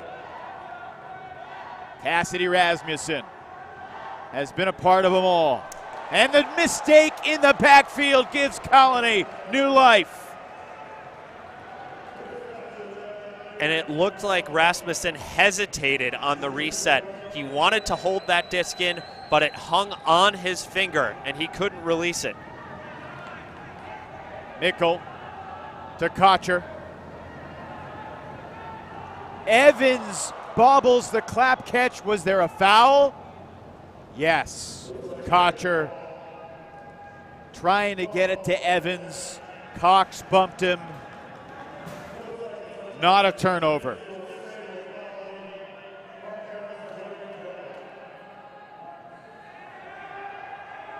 Evans breaks the mark and throws for the goal.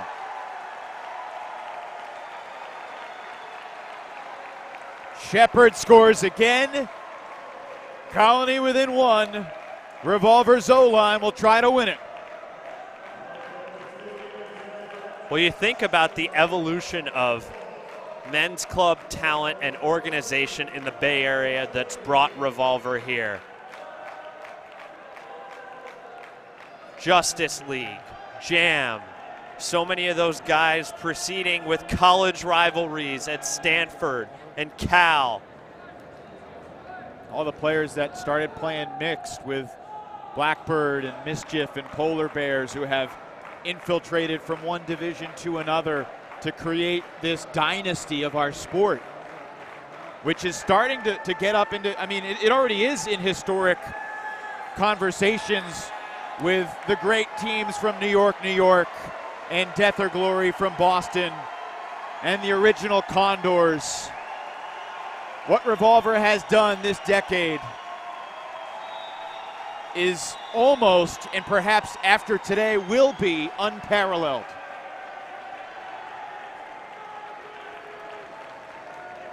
But Colony has other ideas, Ian Toner. They've broken Revolver once in the second half, so they know they can do it. Jimmy Mickle out there. Tom Tulip out there as well. Revolver with Lim, Marcy, Joy, Higgins, Friedman, Lindsley, and Davis. And at this point, no matter how tired their legs are, no matter how tired their lungs are, this is all adrenaline that these players are running on.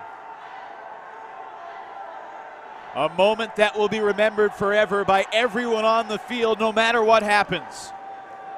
Lindsley marked by McNaughton. A little behind Friedman with the throw, but he makes the adjustment.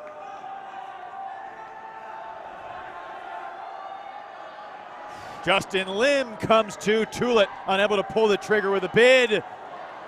Ashland Joy.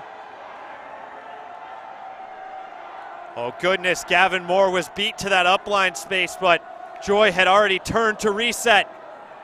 Antoine Davis resets for Joy. Great front of the sack defense there from John McNaughton. Prevented Lindsley from getting the easy yardage. And Revolver going backwards now with the handlers, Marcy and Joy. Ashland in power position. Latamatas on the mark. Mickle selling out to protect that cone on Eli Friedman's strike cut.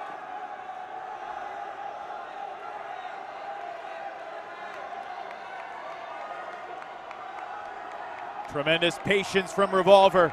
Colony trying to keep up that defensive intensity and give themselves another chance. Revolver on the doorstep of history. Marcy to Lindsley.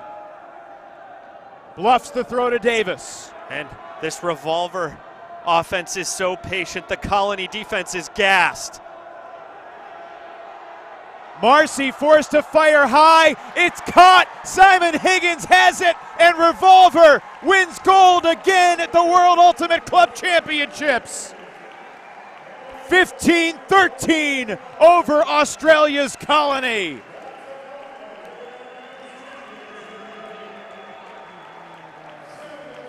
The Sydney team put up an unreal fight and forced Revolver to work harder than any other game this week.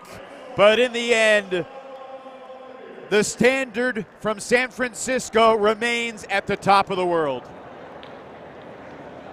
One of the greatest dynasties in Ultimate history, as you mentioned, Evan, getting up there and knocking on the door that Dog maintains and other great programs have set standards for excellence decades ago. That final throw was a little iffy, and stalk count was rising, but Simon Higgins a pretty good release valve. And let's be honest, that was simply a defensive breakdown, right? They were forcing flick the entire time.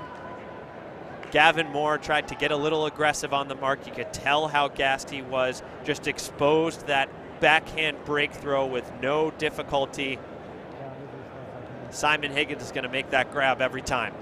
What a game Antoine Davis had. A couple of those monster skies. And at the end of the game, Simon Higgins delivers. Colony will settle for silver on what was a special tournament for this team from Sydney, Australia. They've set a new standard for excellence in their country, and think about the gradual improvement that this program has seen in its last few runs to the World Ultimate Club Championships. 2010, they finished 6th. 2014, they make it to the bronze medal game and come up short to Bravo. And those are the moments of sport. You saw Tom Tullett upset there. He has to be incredibly proud of this team's silver medal, pushing the program to a level that it's never been to before.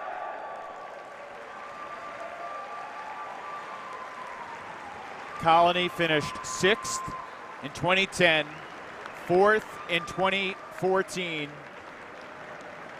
They come in 2nd here in Ohio at 2018's WUCC.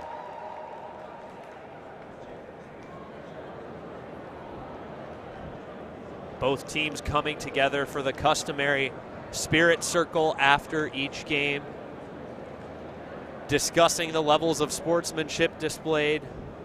And when you think about how this tournament went all week, what are you going to remember most about this championship game in this indoor facility?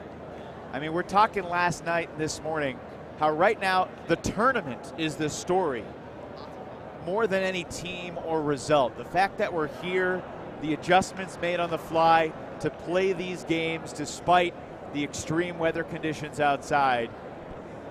And, there'll be a lot of salt from some teams about the situation, but I think WFDF and Coupa, the Cincinnati Ultimate Player Association, did as good of a job as they could to give everyone a chance. We'll get to that question in a moment. Let's right now check in with Emmy Fitzgerald, who's standing by with Grant Lindsley. Evan, I'm here with Grant Lindsley. Grant, Revolver has won 3 consecutive WUCCs, but this is your first with the team. How does it feel? It feels really good. Boy, the atmosphere indoors, I don't know if that's ever happened for a WUCC final, but it echoes. I mean, even the rain earlier was loud. The atmosphere is great, and this win felt amazing. I mean, Colony played so well. And like you said, this is my first WCC championship. I feel really fortunate to have been able to implant into such a successful, disciplined program as Revolver. So, yeah, I'm just happy to be here. So there were breaks back and forth with both teams. How do you really stay keyed in those crucial moments to convert? Not thinking, I think, is certainly a personal key of mine. Just focusing on the next point, the next undercut. I think, it's certainly easy for me, and I think a lot of teams to end up trying to just push deep, and trying to end a point. So kind of falling back on the discipline, falling back on the training of just hitting the fundamental plays. Certainly Colony did that really well too. I mean, they have a really disciplined vertical stack. Chris Kocher, Mark Evans, always reliable unders. Jimmy and Cupcake backfield can just hit pretty much any target. So we had our hands full for the entire game.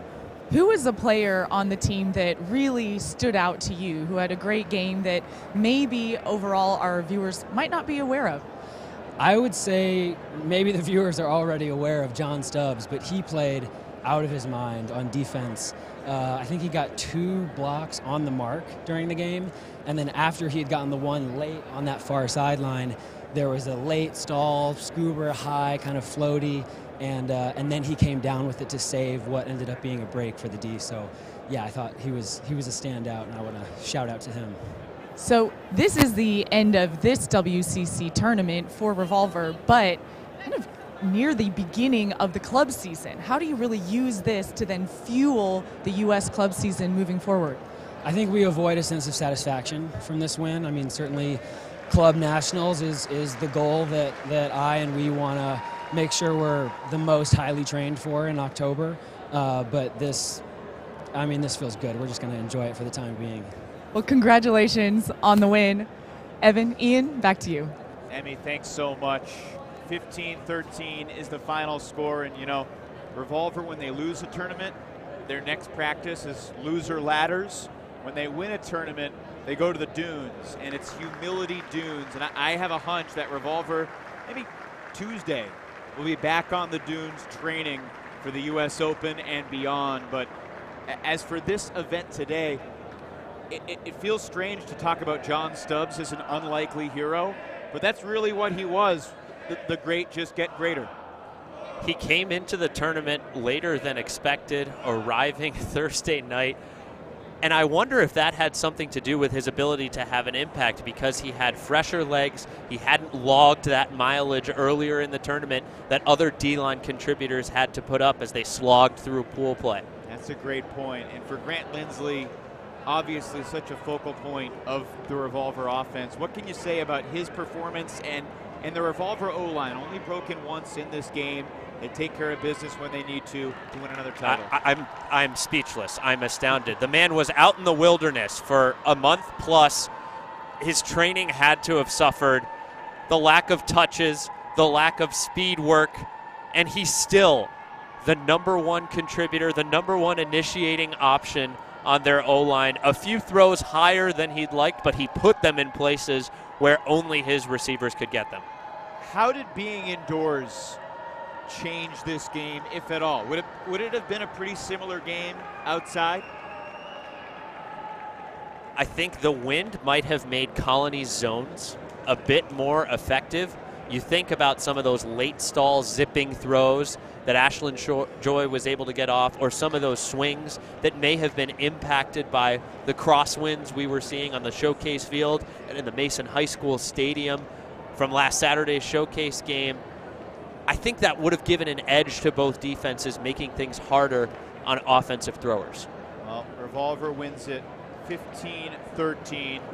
A tremendous game. 2 breaks for Revolver, 1 for Colony. The Aussies really made the San Francisco team work, and yet they still win. That's what they do. They win. They get a new head coach. They lose Bo Kittredge. They have filtered through different generations of talent. I think that's what they're most proud about, is that the 2010 team bears very little resemblance to the team that wins Worlds again in 2018. Yeah, it's amazing. I was fortunate enough to be a spectator in the crowd in Prague for their gold medal victory over Sakai. And you think about the primary contributors and the main cogs of that offense and defense. Robbie Cahill's not here anymore. He's not the king. Mac Taylor's not on the D-line. Martin Cochran's not on the D-line. John Levy's not on the D-line. This new generation, the multiple new generations that have stepped up, have been the key to Revolver's consistency. And it's hard to think of other Ultimate communities or other programs who've had that same success here in this modern decade, modern era. Medal ceremony. Will be back for one quick final thought after Revolver receives gold and Colony receives silver at 2018 WUCC.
Together. We had a tie in the men's bronze game. For from Toronto, Ontario, Canada, GOAT. And from Austin, Texas in the USA, Double Wide.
The third place trophy will be presented to the team captains by Ms. Liz Anderson.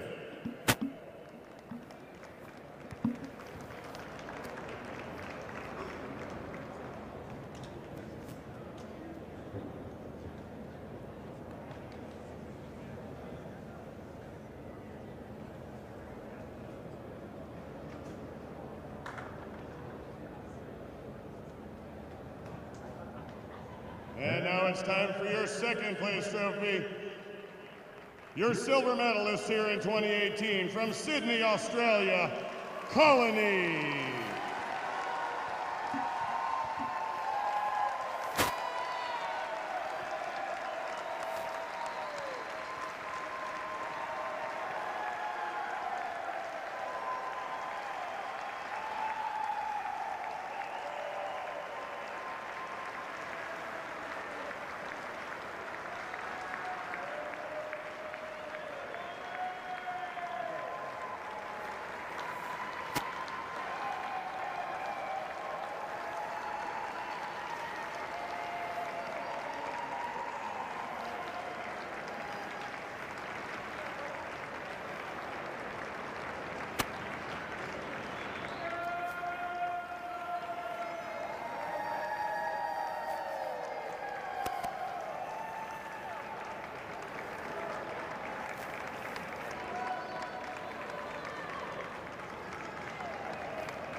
The second place trophy will be presented to the team captains by Brian Gissel.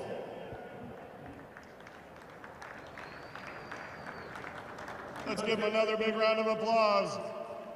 Australia Colony, your men's silver medalists.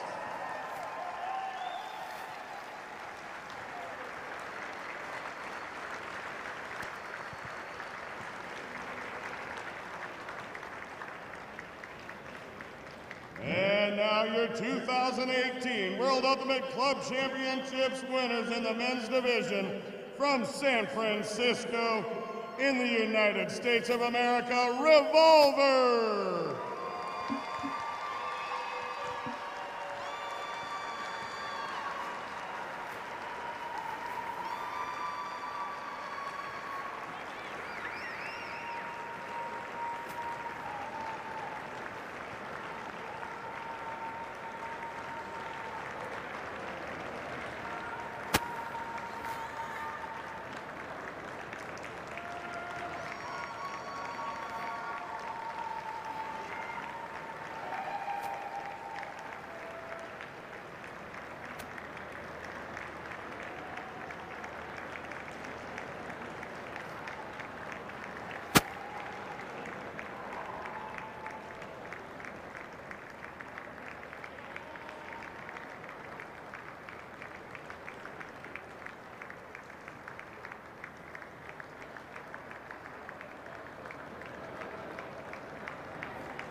Here to present the Champions Trophy to the team captains, Mr. Nob Rauch.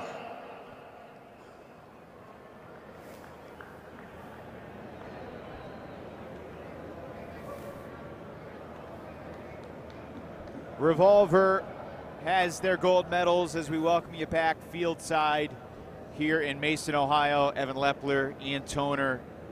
Let's put a bow on this World Championship victory for Revolver. Their fourth, 3 at WUCC, 1 representing USA at WUGC. They've won 5 titles, but as you and I were just discussing, is it possible they still have some unfinished business? Well, they haven't completed the double peak, winning worlds and national championships in the same year since 2010. 2014 is kind of still a monkey on their back, and we know they want to achieve that double peak. We take a look at Colony and its personnel, where they're going, what they're going to do. Jimmy Mickle, as great as he is, still has not beaten Revolver in a championship setting, and he is going to be joining forces with Bo Kittredge, perhaps the greatest player of all time, on a new pony squad that's going to come at the champs. A lot of tasty rivalries ahead on the USAU scene. Colony, an admirable performance, truly. They were spectacular, beating Ring, beating Double Wide, taking Revolver to 15-13. A remarkable start to a triple header of championship coverage at the World Ultimate Club Championships. But that'll wrap up this men's final. 15-13, Revolver takes it over Colony. Later today, about 4 hours from now, the other 2 finals will begin consecutively in the women's division, Seattle Riot and Medellin's Revolution from Colombia, and in the mixed division, Seattle BFG and Boston Slow White.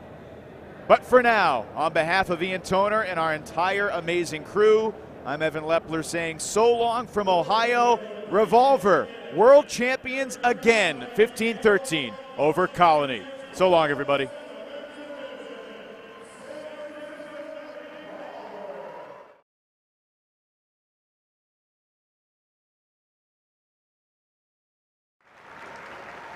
Hi, everybody, and welcome to the postgame show at the 2018 World Ultimate Club Championships. Glad to be with you. I'm Charlie Eisenhood, joined by Rebecca Thompson, Liam Grant. Guys, that was a great game. 3 total breaks. Liam, let me start with you. What was the difference in this game for Revolver to come away the winner? Obviously not a big surprise to see Revolver win against Colony. Maybe a closer game than people expected. What was the difference in the margins? I think the biggest difference is the depth this Revolver D-line has, and also just the force, something we don't talk about that much in Ultimate, but they got a lot of blocks on the mark. Notably John Stubbs getting 2, which we're going to have on shortly. But yeah, I think it was just the force. They had a lot of energy the whole time and put a lot of pressure on all the throws. Jimmy really wasn't able to get the release points he wanted and a lot of hooks. Same with Tullett, and that's what I think shut them down, the difference in this game.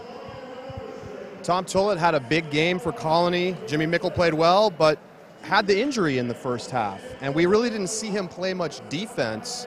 He played 1 D point, very final point of the game, but really other than that, he wasn't out there on D-line points. Do you think that could have contributed if he had been able to play more? And I guess, Rebecca, do you think that his injury in the first half, that reportedly was just getting knocked in the mouth a little bit, affected him throughout the rest of the game? It's hard to imagine that having Tom Tullett play in that second half, and especially on defense, when he played, but on defense wouldn't have had an impact. He's had an incredible tournament, getting Ds left, right, and center throughout the tournament, throughout the week. So, I mean, you can't imagine that when you get knocked like that, it's very hard to focus in and to come back out strong in the second half. I think he had a phenomenal offensive game, but it would have been great to see him on defense. So Revolver 15-13, joining us now, John Stubbs. So champion, gold medalist. Yeah, squeeze in. We got plenty of space. John, congratulations, first of all. Thank you. And so let's start with this. You know, a lot of people are, of course, expecting Revolver to win this tournament. How do you deal with the completely changing conditions of playing outside for most of the week in hot, sunny, bright weather and some wind, and then having to switch into a whole new game mode and play indoors for the final points of yesterday and then for the final here today? Yeah, sure. For that, I would credit the coaches and the leadership of the team. We had to do 3 separate warm-ups for our game yesterday, and the second one was called off completely. We got back on the fields, and then we had to go back to the cars. And every time we built some great intensity. Coaches had great huddle talk. Just the general feeling on the team was, I don't know, we were out there working hard, staying focused. So for me, coming into that environment, this is my first tournament with Revolver, that was a very special thing to me. Yeah. And I also want to credit the volunteers and WFDF for making this happen. So as crazy as it was for us, thank you, everybody that made this happen, because it was crazier for you. Yeah. Yeah, knee deep in drama here in Mason, Ohio. I just want to talk about as well, your first game would have been the pre-quarter. I understand you were missing for your honor tournament. Can you ask why were you missing in action, and also how was that pre-quarter against Free Speed? Yeah, so my first game was the semi yesterday. So I flew in on Thursday night. I'm in a teaching program in Boston, and I'm moving out to San Francisco next weekend. So I was able to start a conversation very early on with Revolver leadership about trying out and having my availability for Worlds, only partial. I would kind of repeat that it was very special for me to come in with fresh legs, well rested. I'm teaching high school English, 12th grade summer school in Boston this summer. Had class Monday through Thursday, so I couldn't skip that. But it was great to just come in and be part of a great environment on a great team. I'm not sure I had any more questions for you. Obviously, you had 3 Ds in that game as well. You were able to come in here and have a pretty amazing impact in the game. You had an awesome hand block there, and obviously you weren't part of that team in 2014, but back-to-back champions, and what does the whole thing mean to you, I guess? Yeah, so 2014 I was on Ironside and we lost for the pre-quarters, so I definitely had some hunger coming into that this tournament, and today, you know, I had one throwaway pretty early on, and I just wanted to buckle down, play hard defense, try my best on Chris Kocher, who is one of the world's best players. Chris was the captain of Paideia Gruel when I was a freshman. He was a senior. So that matchup is a long time coming, and it was really great to get to share the field with him. Just, do you have any thoughts on Colony as a team, playing against them? I don't know if you've played them before in international competition, but, you know, a lot of people are going to focus on the fact that Jimmy Mickle and Chris Kocher joined up with them this year and played with them at this tournament. But there was a lot of contributors from the core Australian team that made the semis 4 years ago. And they put up one of the best games against Revolver in a championship game that we've seen in a long time. So, you know, what are the thoughts on playing a great team from around the globe and just the competition level? Sure. Well, first of all, I would like to shout out Tom Cupcake. He's one of the best point guards in the world, and he's a phenomenal player, great guy. And in Colony in general, they brought a ton of intensity today. They played great. Their O-line's defense specifically was really phenomenal. My line on defense, we had a really tough time getting it going after the turn. I thought that there was a very high level of spirit in that game, so that was great to put out to the world in a World Championship final. I have tremendous respect for Colony. We have a Frisbee coming our way. World Ultimate Club Championships, official game disc right there. So we got a big break coming up. There's going to be some rec soccer happening in this complex that we rented yesterday. Yes, we got a break until the mixed and women's semifinal or final games coming up. Yeah, 4-hour break coming up. So the rec soccer games are going to be happening, but we've got more to come. So for everybody here, our entire team here in Mason, Ohio, John Stubbs, congratulations, winning gold. Revolver beats Colony 15-13. That's going to do it for our entire crew. Rebecca Thompson, Liam Grant, I'm Charlie Eisenhood, signing off here from Mason.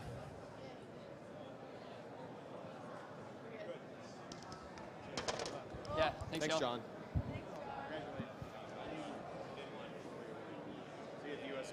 Yeah. John, thank you.